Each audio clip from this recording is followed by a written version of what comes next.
तर नमस्कार मंडळी. एक महत्त्वाची सूचना आहे तुम्हाला. ए आय मार्फत तुम्ही जे जेमिनीवर फोटो अपलोड करायला लागला आहे, वेगवेगळ्या ह्याच्यातलं तुम्ही फोटो तयार करून घ्यायला लागला आहे, ते फोटो तिथं ए आयवर सेव्ह व्हायला लागलेत. आणि कसं व्हायला आहे, तुमचा ते फोटो अपलोड करताना ते ॲक्सेस मागते.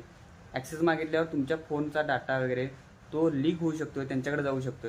तुमचं Facebook account, Instagram account, YouTube hack होऊ शकते.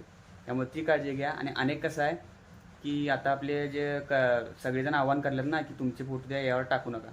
जर त्यांना करायचं असेल तर तुमचा फोटो लांबून सुद्धा काढून ते ए आयवर तिने अपलोड करू शकतात आणि तुमचं कसलंही व्हिडिओ किंवा फोटो तिने तयार करू शकतात. त्या ए आयवरच अपलोड करावा असं काही नाही आहे. लांबून सुद्धा तुमचा फोटो काढू शकतात तिने.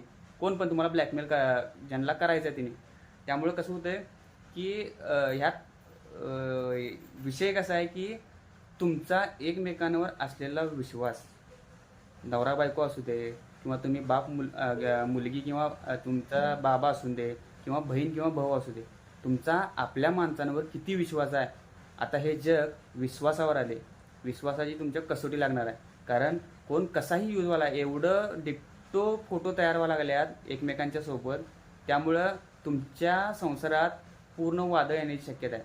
त्यामुळं कोणताही टोकाचा निर्णय घेऊ नका. आपल्या बायकोला विचारा किंवा बहीण असेल किंवा आपली मुलगी असेल, त्यांना व्यवस्थित विचारा, खातरजमा करा आणि मगच निर्णय घ्या. आणि ह्यात चांगल्या लोकांनाच ह्याचा त्रास होणार आहे, वाईट लोकांना काय ह्याचा फायदाच होणार आहे ए आयचा. कारण ज्यांची लफडी वगैरे असतील तिने म्हणणार आहेत की नाही ते ए आयचा फोटो आहे. मग कसं होणार आहे की ह्यात आपल्यासारख्या किंवा चांगल्या लोकांचा ह्यात खूप हे नुकसान होणार आहे. त्यामुळं आपल्या बायकोंवर किंवा बायकोचा आपल्या नवऱ्यावर विश्वास पाहिजे. जग हे विश्वासावर आहे. विश्वास खूप महत्त्वाचा आहे. धन्यवाद.